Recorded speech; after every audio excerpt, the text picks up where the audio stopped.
तक मोदी सरकार की तरफ से ऑल पार्टी मीटिंग का इनविटेशन अभी तक नहीं मिला है। मुझे नहीं मालूम कि वो भिजाएंगे नहीं भिजाएंगे, क्योंकि जब चाइना के ऊपर जब चाइना हमारे भारत की टेरिटरी में जब घुस गया था और आज भी घुस के बैठा हुआ है, जब प्रधानमंत्री ने ऑल पार्टी मीटिंग बुलाई ऑनलाइन, तो प्रधानमंत्री ने ऑनलाइन में भी हमको दावत नहीं दी, बुलाया नहीं। अब ये नहीं मालूम कि इस ऑल पार्टी मीटिंग में जो फॉरेन मिनिस्टर ब्रीफ करेंगे अफगानिस्तान के ऊपर, उसमें हमको बुलाएंगे नहीं बुलाएंगे। मगर हम तो आपके ज़रिए से प्रधानमंत्री से ये बोलना चाहेंगे कि हमको भी बुलाइए। हमको भी बुलाइए, चाय की ज़रूरत नहीं है, मगर हम सुनना चाह रहे हैं कि भारत सरकार की क्या पॉलिसी अफगानिस्तान के ऊपर। क्योंकि मैंने पार्लियामेंट में 4 मरतबा पिछले 7.5-8 साल में इस मसले को बार बार उठाया है और वो ऑन रिकॉर्ड पर है। हम ये पूछना चाह रहे हैं कि भाई आपकी पॉलिसी क्या है अफगानिस्तान के ऊपर।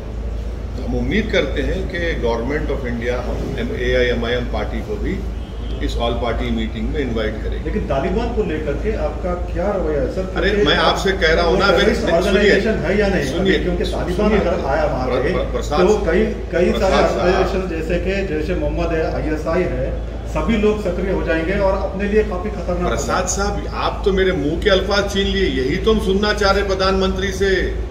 यही तो मोदी सरकार को बोलना पड़ेगा कि बीजेपी की गवर्नमेंट भारत में है, उनकी पॉलिसी क्या है इसके ऊपर, वो बताए ना।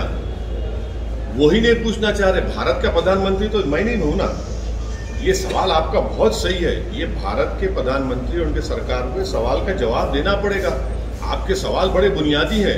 मैं आपसे नहीं, अरे भाई मैं प्रधानमंत्री तो मैं नहीं हूं ना। आप अपनी आवाज उठाइए, तालिबान के बारे में बोलिए कि वो टेररिस्ट ऑर्गेनाइजेशन है या नहीं। भारत सरकार की पॉलिसी क्या हम सुनना चाह रहे हैं। जहां तक तालिबान के लीडरशिप जो है, उसमें से जो टॉप 10 में से कई लोगों को यूनाइटेड नेशन ने अपने रेजोल्यूशन से उनको टेररिस्ट करार दिया है। अब उनको डिडेजिग्नेट करना पड़ेगा।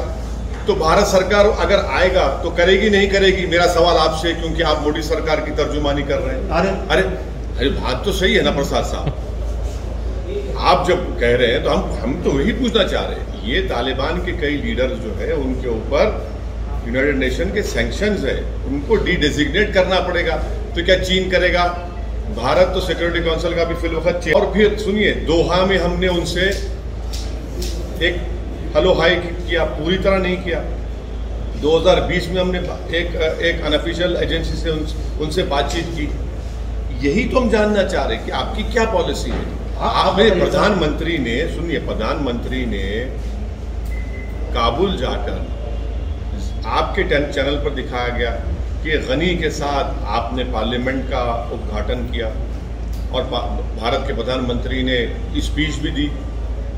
वो पार्लियामेंट में अब क्या होगा? 700 करोड़ की पार्लियामेंट है। $3 बिलियन का इन्वेस्टमेंट हमने रिकंस्ट्रक्शन में किया अफगानिस्तान में। वो $3 बिलियन का क्या है? क्या हुआ? क्या देश जाना नहीं चाहेगा? सलामा डैम हमने बनाया, वहाँ के बच्चों को स्कॉलरशिप दी, छाबार पोर्ट का मामला है। ये तो सब सुनना पड़ेगा ना, उनसे ही सुनेंगे। लेकिन आप मेंबर ऑफ पार्लियामेंट है, आप भी उसके ऊपर राय रखते हैं। अब बोल दिया ना, मेरी राय बोल दिया हूँ मैं आपको। नहीं, आपकी राय बोलिए। आप क्या वो बोल रहे हैं। अरे असदुद्दीन ओवैसी साहब क्या चाहते हैं? असदुद्दीन ओवैसी ही था जिसने 2013 से ये कह रहा था ये बात को। आप लोग सुनने तैयार ही नहीं थे। आप लोग इतने विज्ञान है, इतने आप लोग विजडम आप में कि आप सुनने तैयार नहीं थे। आप तो हंसी उड़ाते थे, आप तो मजाक उड़ाते थे मेरा पार्लियामेंट में, आप तो मुझे गाली देते थे।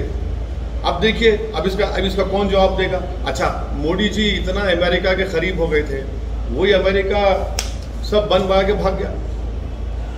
हमारे 4 कॉन्सुलेट थे, क्यों बंद हो गए बताइए? एक एम्बेसी के साथ कौन जिम्मेदार है उसका? क्यों नहीं हमने जाने से पहले एयरपोर्ट में एक रूम क्यों नहीं लिया हमने, जो दूसरे सरकारें कर रही हैं? यही तो सवालात हैं जिसका जवाब हम चाहते हैं प्रधानमंत्री से। वो प्रधानमंत्री है ना, उनको बताना पड़ेगा देश को कि $3 बिलियन भारत का पैसा वहां पर सर्व करने के बाद ये सब क्या हुआ। आप कह रहे हैं कि आपने पहले सरकार को बताया था कि हमको बातचीत करनी चाहिए इसके नहीं, मैंने भारत को किस तरह से सुनिए मैंने पार्लियामेंट में ये सवाल उठाया था कि क्या आप ये करेंगे, आपकी पॉलिसी क्या है। आपने जवाब नहीं दिया।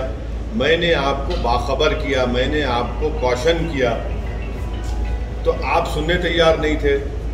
आज वो हकीकत बन चुकी है ना। तो इसमें आपका प्रॉब्लम क्या है आपके चैनल का, कि आप ये चाह रहे हैं कि रात के 9 बजे बैठकर ओवैसी ये वो मैं होने नहीं दूंगा। आप ये सुनिए, आप उसका जवाब नहीं देते। ओवैसी ये बोल रहा है कि भाई $3 बिलियन आप भारत का पैसा वहां पर खर्चा किए। अब उस पार्लियामेंट में कौन बैठेगा, वो सलामा डैम का क्या होगा, वो जो बच्चों को अपने स्कॉलरशिप पे बुलाया था, ये सब क्या हुआ, इसका नतीजा क्या निकला। एक ही स्टेट सवाल है सर, तालिबान को आप टेररिस्ट ऑर्गेनाइजेशन मानते हैं या नहीं? और क्या भारत को उनसे डरना चाहिए या फिर क्या करना चाहिए? देखिए, भारत सरकार ये बखूबी जानती है, असदुद्दीन ओवैसी भी जानता है कि जितने तालिबान के लीडर्स हैं अभी, उसमें से बहुत से ज़्यादा पर यूनाइटेड नेशन ने उनको एज अ टेररिस्ट डिक्लेयर किया है ना।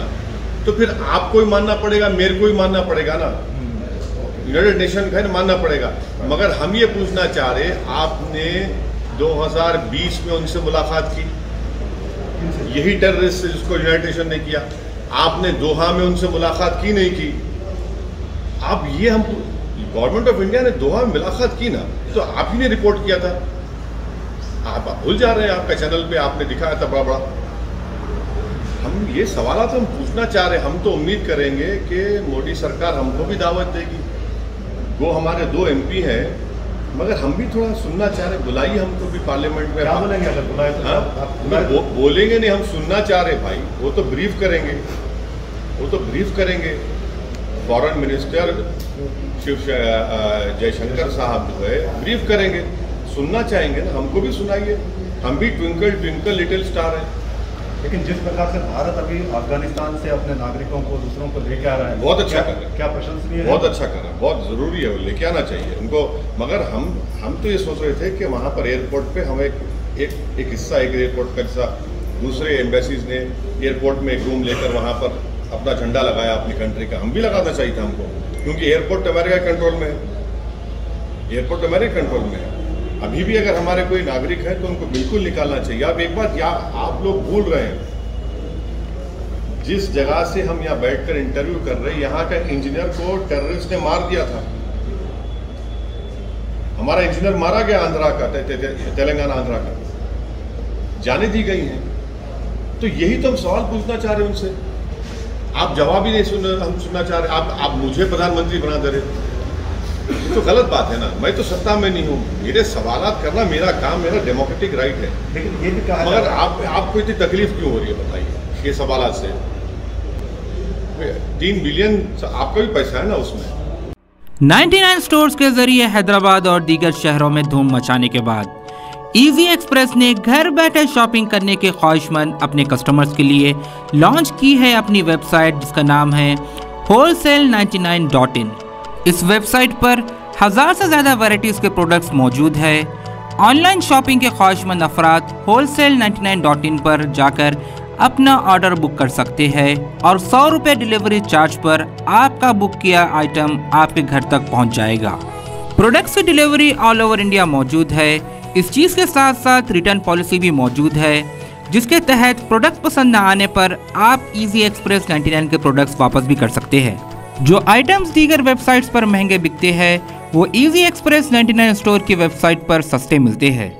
यकीन ना आए तो आप wholesale99.in के प्रोडक्ट्स के दामों को दूसरे वेबसाइट के प्रोडक्ट्स के दामों से टैली कर भी खरीद सकते हैं। ये तो थी बात ऑनलाइन शॉपिंग करने वालों की। अब बात करते हैं कारोबार करने वालों की। कारोबार के ख्वाहिशमंद अफराद 99 स्टोर या wholesale99.in से सामान खरीदकर अमेज़ॉन, फ्लिपकार्ट और दीगर शॉपिंग वेबसाइट्स पर बेच सकते हैं और अच्छा खासा मुनाफा कमा सकते हैं। इस चीज़ के साथ साथ आप इजी एक्सप्रेस की वेबसाइट की भी फ्रेंचाइजी खरीद सकते हैं और प्रोडक्ट्स पर 25% तक का मुनाफा कमा सकते हैं। वेबसाइट की फ्रेंचाइजी खरीदने के ख्वाहिशमंद अफराद तफसीलात के लिए स्क्रीन पर दिए गए नंबर्स पर राब्ता पैदा करें या विजिट करें हमारे इजी एक्सप्रेस 99 के स्टोर्स MPM मॉल एबिट्स, podium mall Toli Chowki, SMP mall Gulzar house, old Krishna talkies पर।